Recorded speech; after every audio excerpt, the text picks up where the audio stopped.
Good day! Are we digitally ready? This is a question that teachers and learners are probably asking right now. With the advent of DepEd's Digital Rights program, the Open Educational Resources, or OER, was woven together and finally realized. This project prioritizes the necessity to enhance the digital literacy skills of every teacher and learner in the country. Our OER mission is to connect the disconnected. OER is indeed an innovative initiative with a lofty aim to get disconnected schools and last-mile schools connected through ICT even without an internet connection. It is designed to cater to the need of these schools for interactivity, digitalization, and delivery of 21st century skills that will ensure that every learner is future ready. Join us in another training workshop and learn more about open educational resources, whose primary purpose is to provide support and assistance to learners and teachers in this rapid advancement of technology. Our goal is to build and strengthen the capabilities of public and private teachers, school heads, and supervisors by teaching you to create and design interactive, localized, and contextualized instructional materials for teaching using basic, advanced, and proficiency software and tools. Surely, this will be another exciting and engaging webinar training workshop. Together, let's all rise amidst this crisis. Para sa bata, para sa bayan, para sa guro. Sulong, ito kalidad!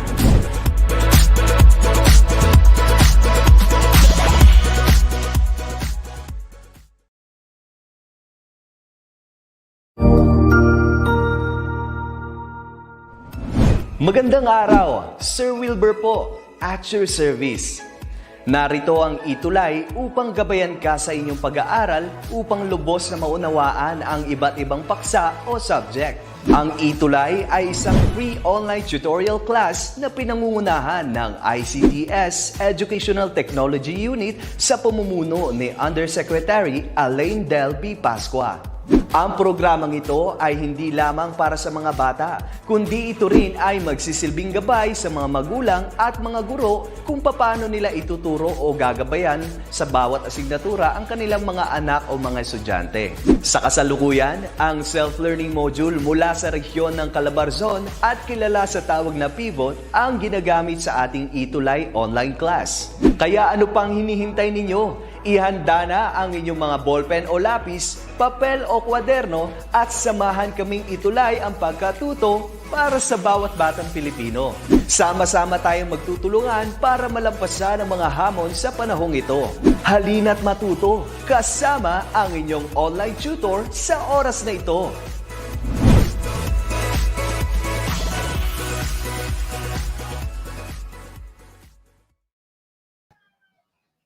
Hello there, what's up everyone? Welcome back to another ETUlay session with Tutor T. This is Contact Center Services for Grade 10 students.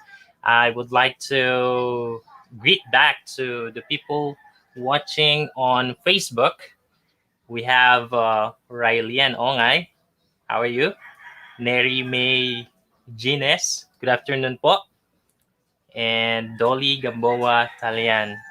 Nice having you guys here on our ETUlay session, and like what the introduction said, it's another learning session. Marami tayong matututunan, may pag-uusapan tayo at makakatulong po ito sa ating industriya, hindi lang sa ating academic goals, ganun din sa industriya ng BPO at sa buong Pilipinas in general, kasi marami sa atin ngayon ang nawalan ng trabaho.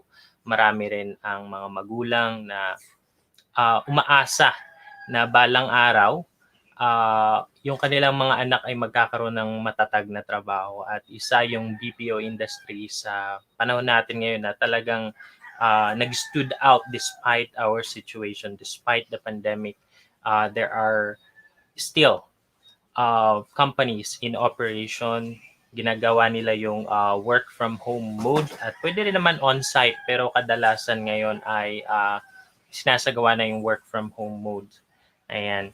I'm grateful for this opportunity to reach out to most or to more Filipinos, especially the Filipino youth, because my personal goal is to help others to become self-reliant, and I'm grateful to be able to teach TLE because align na align siya dun sa aking personal values na uh, makatulong para magkaroon ng maayos na buhay yung mga kabataan. So, TLE kasi direct siya, technology, tapos livelihood pa.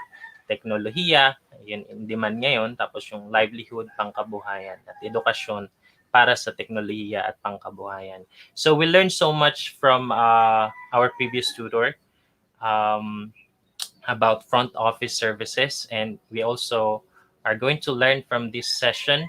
And after this session, we're going to have another TLE subject at talagang kaabang-abang yung mga skills na matututunan natin, also knowledge that we will learn from this. Ayun, so I would like to tell you a little bit konti muna about sa lesson natin kasi nawiwili ako mag-greet, natutuwa ako marami tayong viewers for today. Yung lesson natin for today is interactive communication. So, napakaganda nito kasi magagamit natin to hindi lang sa trabaho but also sa ating mga pang-araw-araw na nagawain, even sa mga bata ngayon na under ng online mode.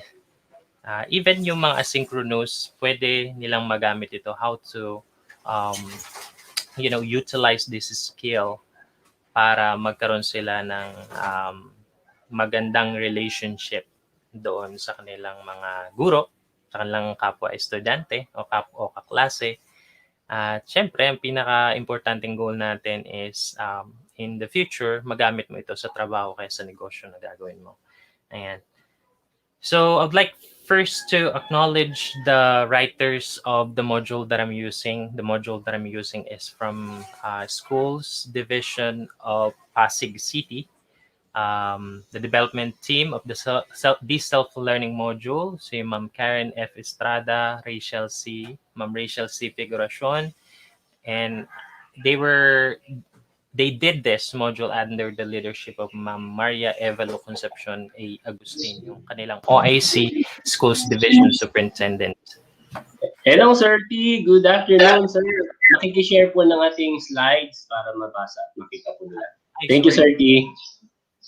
I thought I was sharing it already. Yes, so habang sinishare mo yan ay pagbati kay Clarissa Gatongay. Magandang hapon sa iyo. Kay Neri Aguado na nakikinig sa YouTube channel. Ayan, Sir T, take it away at nakita ko na at alam kong excited na ang inyong mga learners. Salamat po. Thank you, Sir Madge. All right.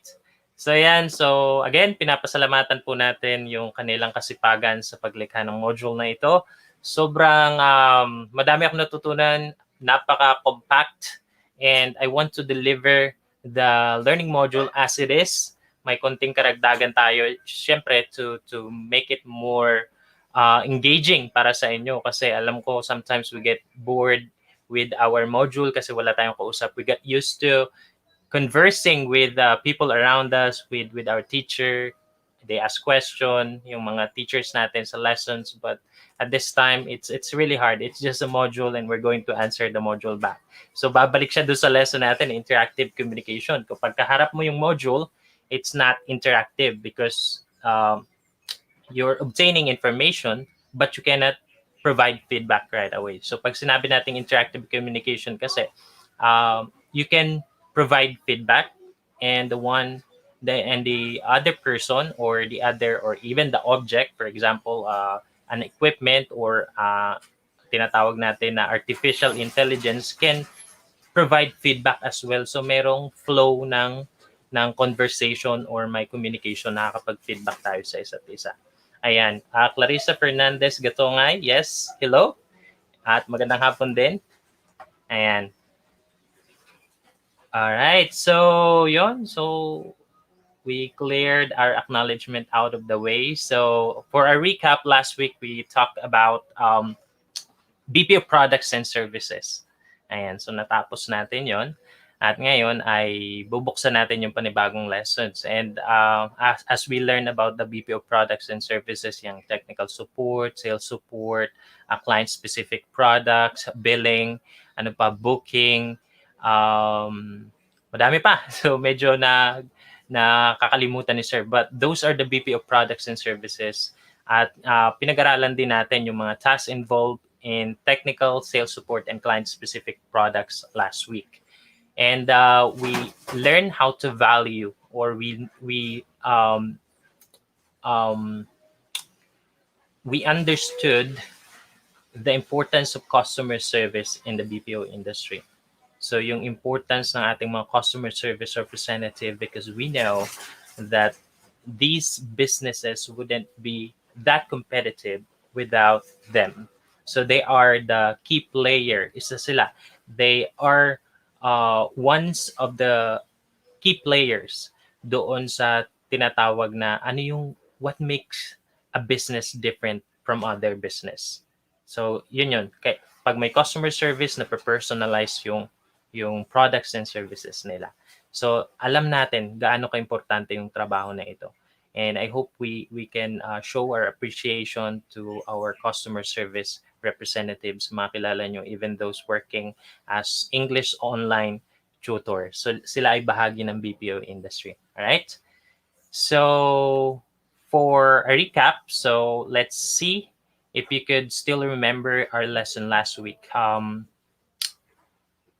So what is this? The transaction done online or over the internet? Okay, tingnan nga natin kung may nakalala. Yan, magandang hapon po. Watching from Ternate West National High School.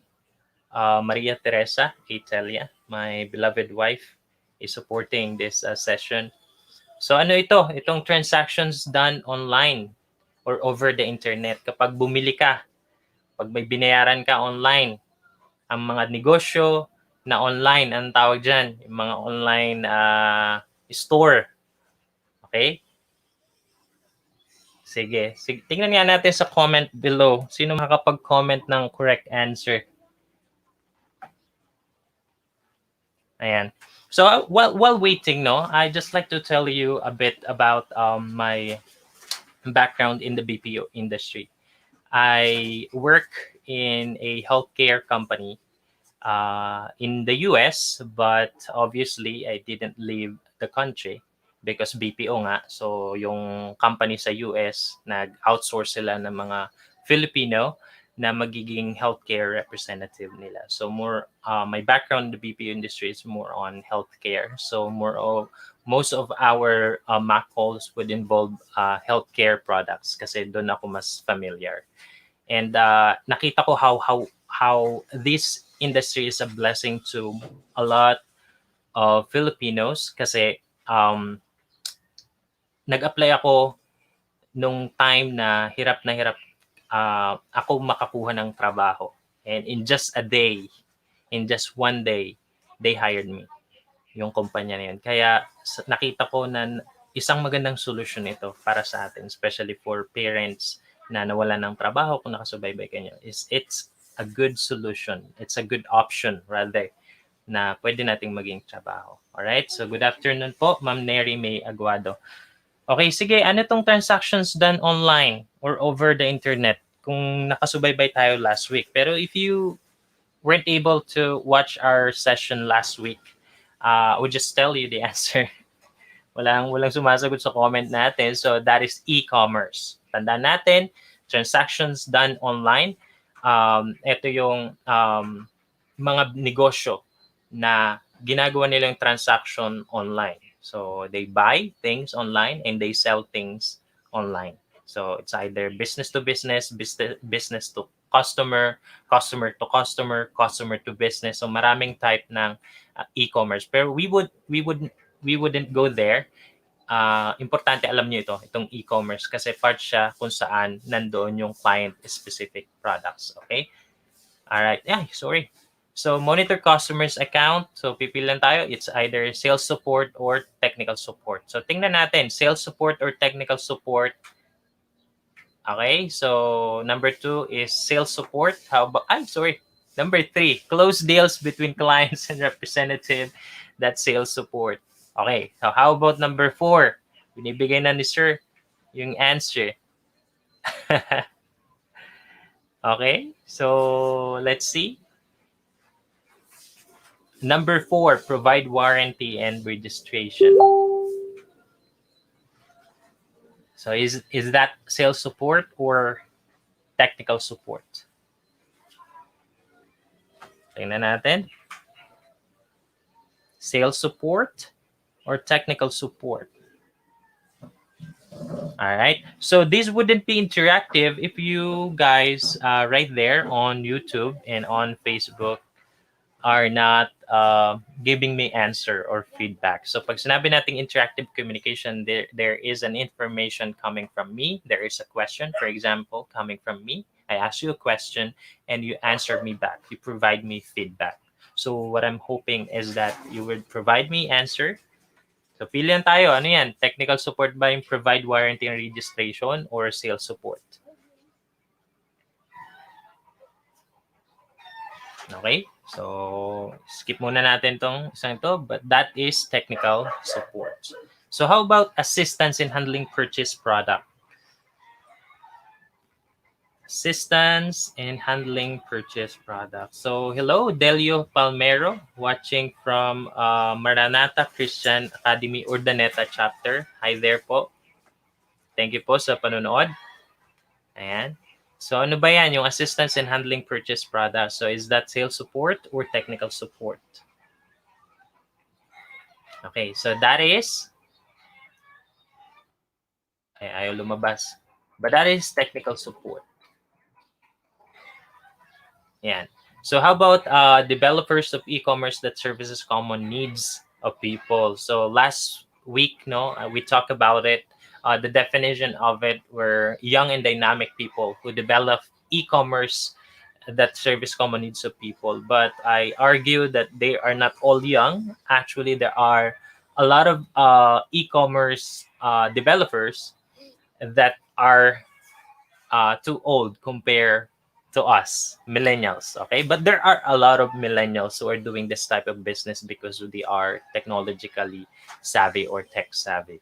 Okay, magaling sila sa internet, sa pag-navigate ng computer, pag-create ng website. Sobrang talented ng ating mga young generation today. Okay, so yon, anong tawag sa kanila? Developers of e-commerce. So they are the technopreneurs or techno entrepreneurs. So number 7, troubleshoot software or hardware. That's technical support. How about okay, tapos na pala. So what are our expectations dito sa ating session na ito? So at the end of this session, I would like you to you should be able to give the importance, okay, of interactive communication in call center. So yung kahalagahan ng interactive communication sa call center. Bakit mahalaga siya? Yung pangalawa, I want you to be able to explain the difference between handling queries and transactions. So in that part, I will provide you a recorded mock call. So I recorded it last night because I'm afraid that what happened in the previous session that we had that I provided mock call, what happened there was a problem in audio. So my voice was audible, but the voice of the customer wasn't audible. So what I did is that I recorded a mock call and we will have a little bit of discussion about those mock calls, okay? So yun, para makita nyo yung difference nung pag-handle ng queries at pag-handle ng transactions. So how about etong pangatlo natin, at the end of this session, you should be able to show interactive communication in business transactions. So I wouldn't be able to see this coming out from you right away. So I wouldn't have feedback for it, but I'm expecting that you guys would apply this. Okay, magbibigay ako ng example.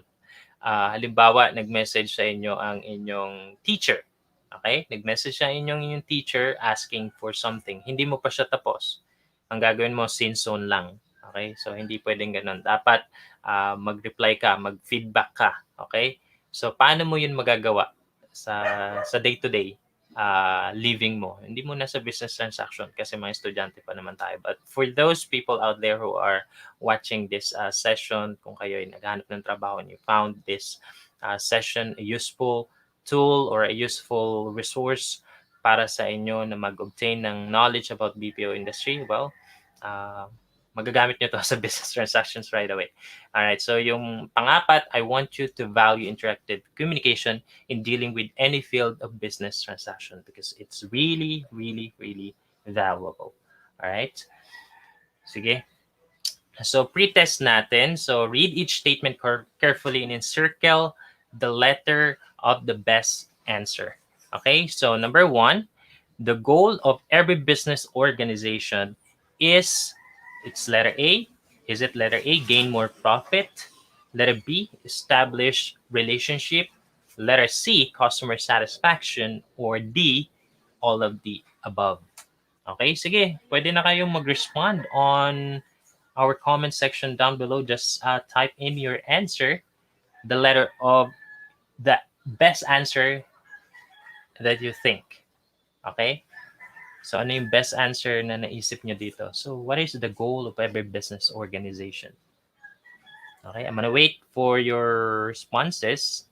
And while waiting, I'd just like to say thank you to Ma'am Lani Encarnacion for giving me this shirt. It's a gift from her last Christmas. At napakaganda nung logo niya, Fear Not. So, fear not if you if your answer is wrong. That's okay because if we do not commit mistake, we wouldn't figure out what's the right thing to do. Okay? Sometimes kailangan magkamali tayo para malaman natin yung tama. But there are times na matututo tayo from other people's mistake. Diba? Okay, so from Delio Palmero, letter D. I would agree, it's letter D. Okay, I would agree, it's letter D. All of the above. So every business organization wants to gain more profit, establish relationship, and customer satisfaction. Okay, that's what I'd like to answer. Okay, but since we are using the module and I'll tell you the justification why it's not letter D. It's actually letter C. Okay, it's letter C because when you satisfied your customer, all of the choices here, like gain more profit and establish relationship, they are the result of customer satisfaction. So when you satisfy your customer, surely you will gain more profit and surely you'll establish great relationship with your customer. So that's the reason why it's letter C. But like what I said, Delio Palmero, sir, or if you're a student, okay, letter D, I would agree. Yan yung goal ng every organization. But we need to focus on customer satisfaction because if we focus on customer satisfaction, the result is profit and great relationship. Okay, so that's why the answer is letter C. All right, how about number 2? It makes the customer have a satisfying experience in availing products and services. Okay, this is just a pre-test. Fear not. And thank you, Delio, for that answer. Ayan, sige. Participate tayo. Ayan.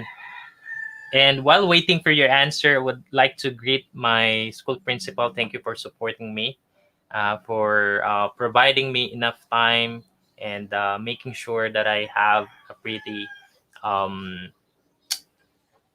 clear schedule para makapag-ETUlay, and then at the same time, I can perform my DepEd TV duty or as a teacher broadcaster. And maraming salamat po, Ma'am Norilyn Narciso from Noveleta National High School. Ayan. So how about this one? So it makes the customer have a satisfying experience availing products and services. Is that better customer service? B, interactive communication? C, intentional communication? Or D, product sales and discounts? Okay, so product sales and discounts would help me get satisfied because I do care about savings. About I would rather buy cheap products that would perform like just a little bit compared with the expensive ones. So okay na rin yun. So better customer service is a good answer as well. And intentional communication, yeah. But the correct answer for this one is letter B, interactive communication. So how about number 3? It pertain to questions asked by customers. So ano yung mga tanong na ina-ask ng mga customers? Is that intuitions? Is that information? Is that queries? Or are those queries? Or are those suggestions? All right, so the answer for number 3 is letter C, queries. Queries pertain to questions asked by the customers. So how about number 4? Caroline Alejado. Number 3, letter C, queries. Okay, you got the correct answer. Thank you, Caroline, for that answer. So how about number 4? The following services show transactions except. Okay, so transactions. Pag sinabi nating transaction,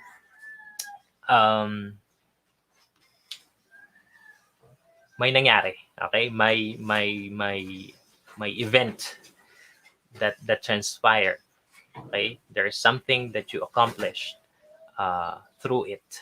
Okay, ito ba yung full detailed information new products? Is that a transaction? Online bank transfer, online buying, payment of full policy insurance. Okay, Caroline Alejado, she says it's letter A, and that is correct. Okay, that is the only one that is not transaction. So the rest are transactions. Okay. All right. Which among the following helps business for better transactions? Ayan. So alin daw yung nakakatulong sa mga negosyo na magkaroon ng better transactions? Yun ba yung letter A, technology-assisted systems? Yun ba yung letter B, engagement of more agents? Or better facilities? Or all of the above? Okay? Let's see what you got in the comment section. Ayan. So while waiting for your answer, I just watched this YouTube video earlier. Ngayon pala, ang mga BPO industries, just an update. If you applied online, they would ask you if you have the ICT equipment that you need. For example, your PC, your headset, and your microphone. Yung ganito. So ito, wala to. So i-ask nila yan. So during the interview, once you pass the training, you pass the interview, and you sign the contract, and if you said you don't have those stuff, those equipment, they would provide you one. Okay? Ang ganda, no? Bibigyan ka nila ng gamit para ma-perform yung trabaho mo. And then at the same time, yung internet connection would be covered nila. They will cover the internet connection. May allowance para sa yung internet. Okay? So, Caroline, she said it's letter D, all of the above. Okay? Yeah. I think I would agree that's the answer as well, but specifically, what helps them to have faster transaction is, of course, more agents help, better facilities help, but right now, especially at this time of pandemic, what helps them most is letter A. Yes, Caroline, that's letter A. All right. So you were like choosing between letter A or letter D, and when I said something about it, you figure out that it's letter A. Yeah, that's correct. It's letter A. Ayan. So for our discussion, okay, so let's proceed right away to our discussion. So every business organization aims at one goal. So that is customer satisfaction. So nothing is more fulfilling to the organization than seeing their customers satisfied, not only to their products, but also to their services. Okay, so yan yung goal. That's the reason why there's market for customer service representative, because that what spelled the difference between a good company and a crappy or a bad company. So kapag wala kang nakakausap, the company don't interact with you, walang feedback, hindi ka makapag-raise ng feedback, hindi ka makapag-comment. So that's the reason why on our online shopping, we could chat them, we could call them, we could rate their products para meron tinatawag na feedback. So nagiging interactive through the use of technology. Okay? So kapag hindi ka makapag-feedback sa isang kumpanya, most of the time is scam yan. So I remember a time I bought a action camera online. It was too cheap. It was too good to be true, but I just tried because I really wanted to have an action camera back then.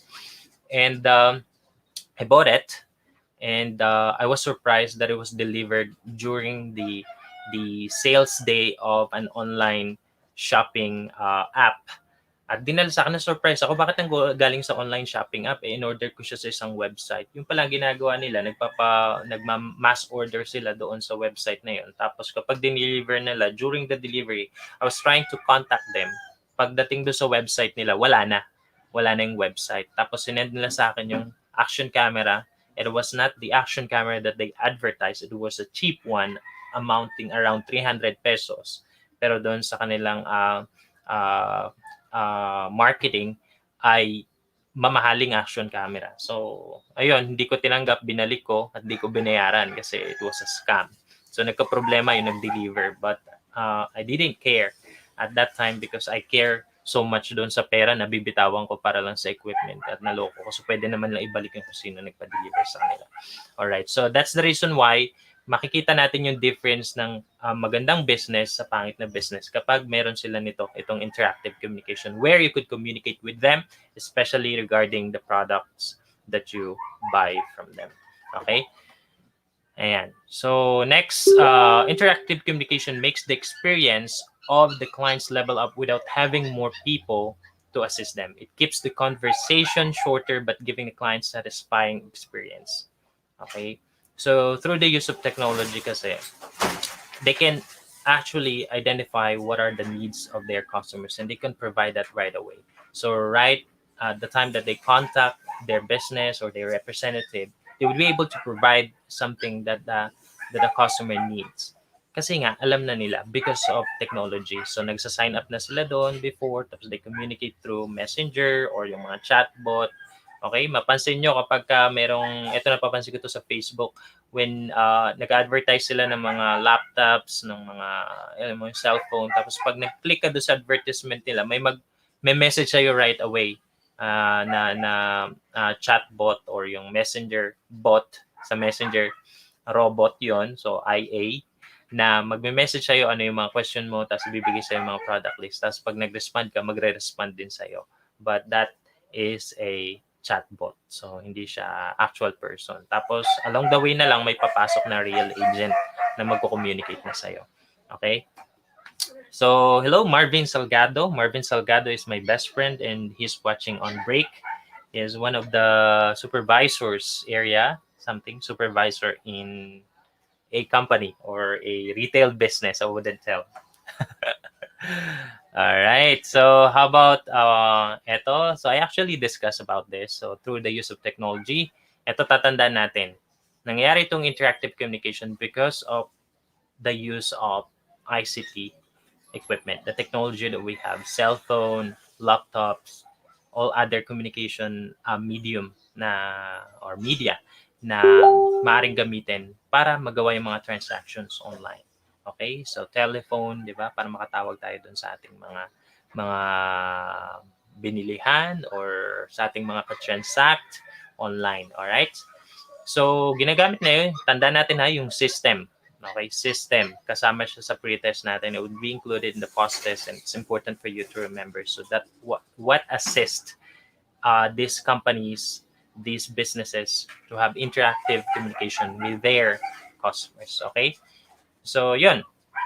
Call center representatives must also keep in detail of the conversation and be knowledgeable to the client's concern as part of interactive communication. So later on, I'll show you a recorded video, a mock calls Actually, there are 2 mock calls that I'll be showing you.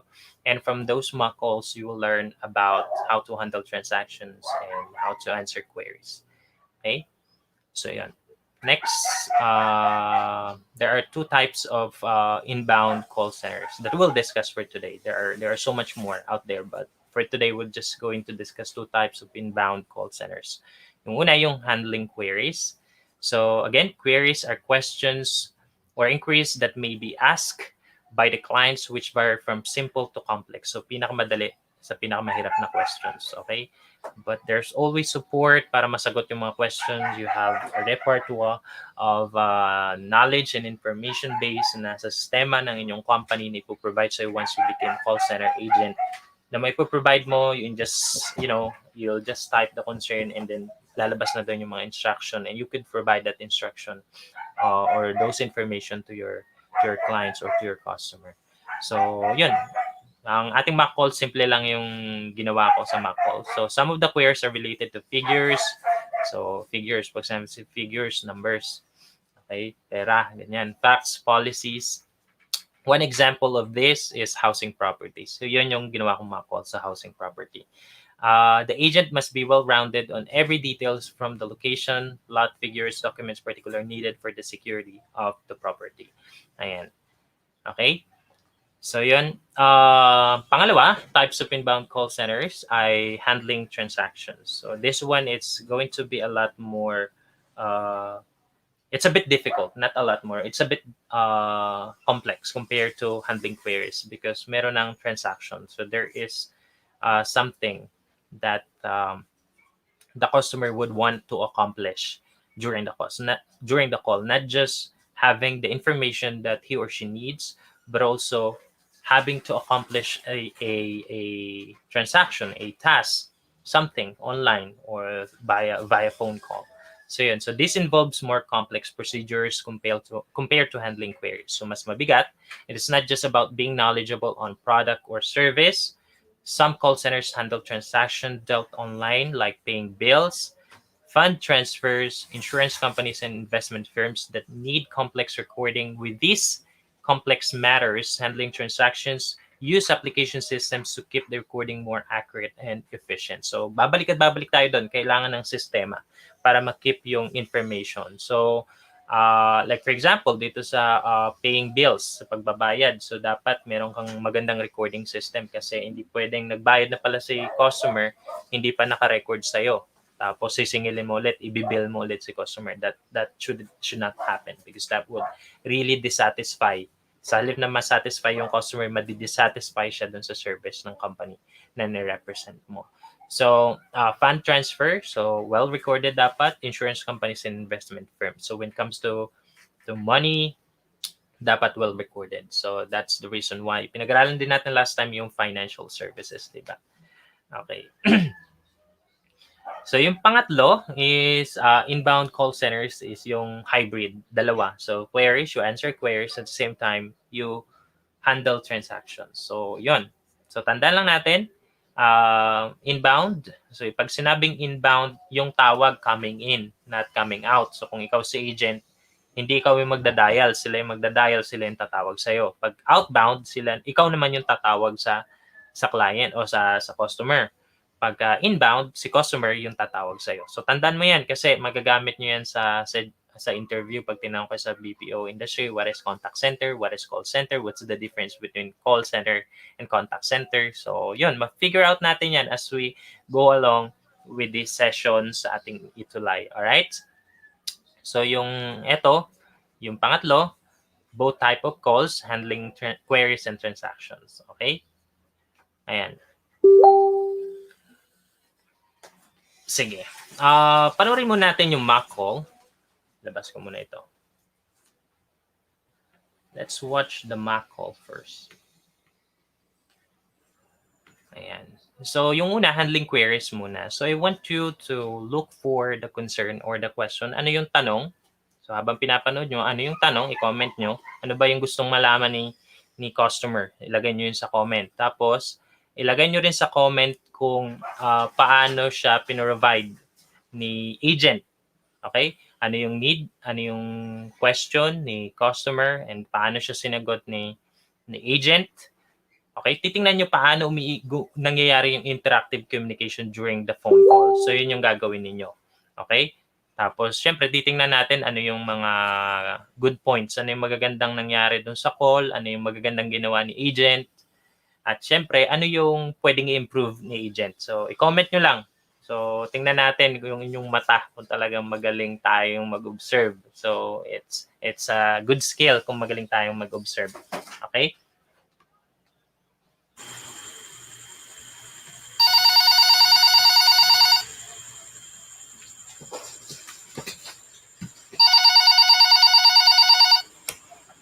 Good day. Thank you for calling National Housing Corporation. This is RJ over a recorded line. How may I assist you today? Good day.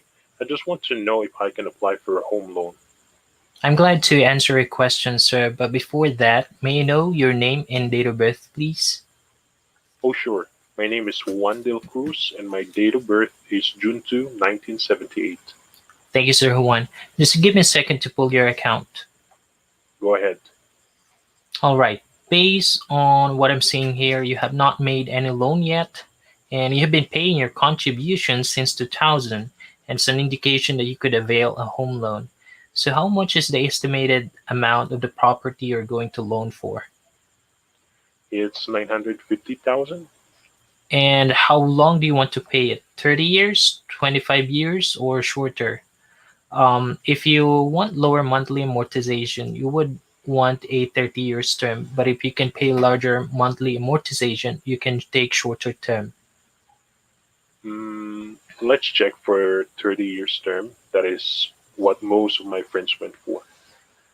Sure, Sir Juan. Do you want adjustable pricing or fixed pricing? I go for fixed pricing. Okay, let me just run our loan calculator, and in seconds I'll be able to give you an estimated loan amount and monthly Go ahead. You amortization have all the time in the world. Thank you, Sir Juan. All right, we got it, Sir Juan. Based on the appraised value of the property, you can loan an approximately 902,500 peso with the estimated equity of 47,500. Then your monthly amortization is going to be 8,044 and 43 centavo. Upon application, don't forget to provide a proof of monthly salary that is not lower than 22,390 pesos, okay? Okay, RJ. You have been very helpful. Thank you. And 22,390 loan that you want to ask? No, that's just about it. Well, thank you for being the best part of National Housing Corporation, and have a good one, Sir Juan. Bye. Okay, bye. All right. So in the comment section down below, so I commented there. So I'd like you to identify what is the question, and I want you to provide me the things that you observed. How did the agent answer the question? And also the things that you think the agent must improve on. And of course, the good things that the agent did during the conversation, and how the interactive communication played out during the conversation, okay, of the agent and the customer. All right. So one more mock call. That was what that was a queries, handling queries. So this one is about handling transactions. So same questions that I would like you to answer.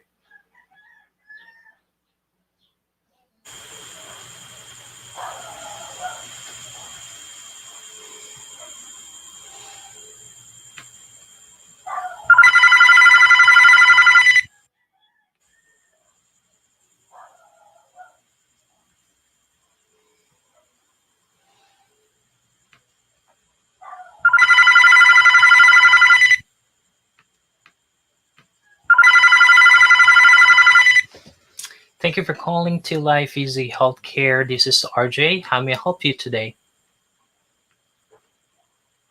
I want to follow up on an order that I made yesterday. One of your agents told me that my equipment would be sent today. Was it dispatched today? I would be more than happy to answer your question, but before that, would you provide me your name and date of birth, please? Jeremiah Acosta, and my date of birth is September 22, 1970. Thank you, Mr. Acosta. Well, based on your transaction record, you have made a payment for your equipment yesterday. However, your equipment was not sent yet because we were unable to charge your credit card. It is maybe we have a wrong credit card number on file. Would you mind providing me your credit card information so that we can push the delivery of your equipment through today? That's what I thought happened, so I called you to follow up about it. Here is my correct credit card number. It's 123456789101121, and it is American Express. Thank you, sir. To make sure that I got your correct credit card number, is it 1234567891011121? Yes, that is correct. All right. So based on your account, you need to settle a $41 out of pocket. Would you let me go ahead on charging your credit card with this amount? Go ahead. Okay, sir. Give me a second.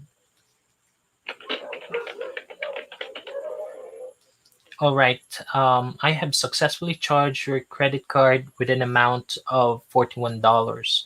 And here is your payment reference. Absolutely, sir. Your equipment will arrive in 1 to 3 business days. Fair enough. Thank you. Well, thank you, sir. Is there any other concerns that I could be assistance to you, sir? No, that's all about it. All right. Thank you again for being a valuable customer, sir. Have a good one. Bye.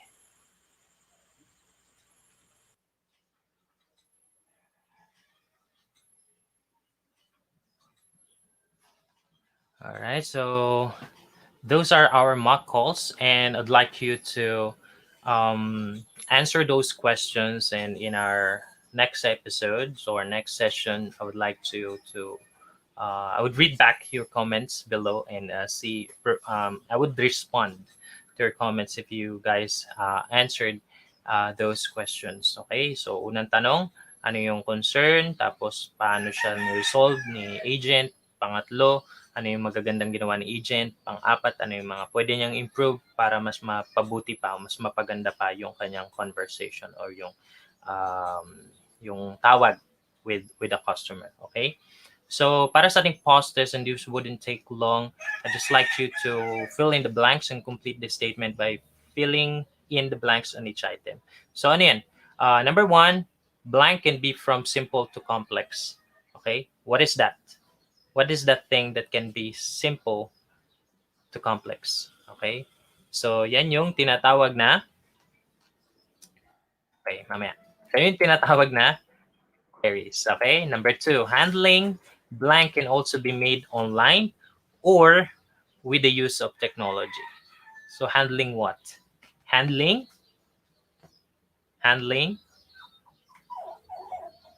transactions. All right. So number three, blank communication is a tool for customer satisfaction. As this is the one that we're talking about for today. It's interactive communication. So how about number four? Updating records and information about a specific product is a duty under handling inbound calls. Okay? Under handling blank inbound calls. So anong klaseng inbound calls yun? Okay? That is queries. Okay? Handling queries. So updating records and information about specific products is a duty under handling queries. Okay? Next, companies use systems as part of their technology to provide accuracy and efficiency in handling transactions. So those are the things that you have to remember para masagutan nyo correctly yung inyong mga learning modules and also in your quarterly exams. Okay? So that's gonna be all for today, and thank you so much for tuning in this ETUlay session with Tutor T. Pinag-aaralan natin again ang tinatawag na contact center services for grade 10 students. That's all for today, and abangan na si Tutor Roby para sa kanyang lesson sa EPAS or Electronic Product Assembly Services. Okay? So subaybayan si Tutor Roby coming up next.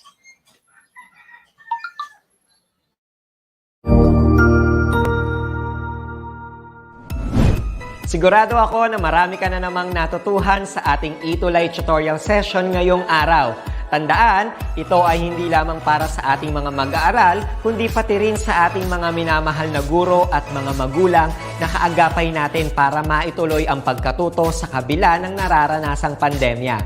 Patuloy ding sumubaybay sa DepEd TV para sa mga araling ginawang video episodes. Mapapanood ito mula Lunes hanggang Sabado, alas 7 ng umaga hanggang alas 7 ng gabi sa inyong mga telebisyon.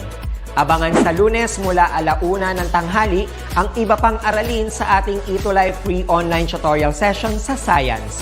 I-like and subscribe at manatiling nakasubaybay sa ating ETUlay tutorial session sa DepEd Edtech Unit FB page at Educational Technology Unit channel sa YouTube at sa DepEd Tayo at DepEd Philippines social media accounts. Paalam!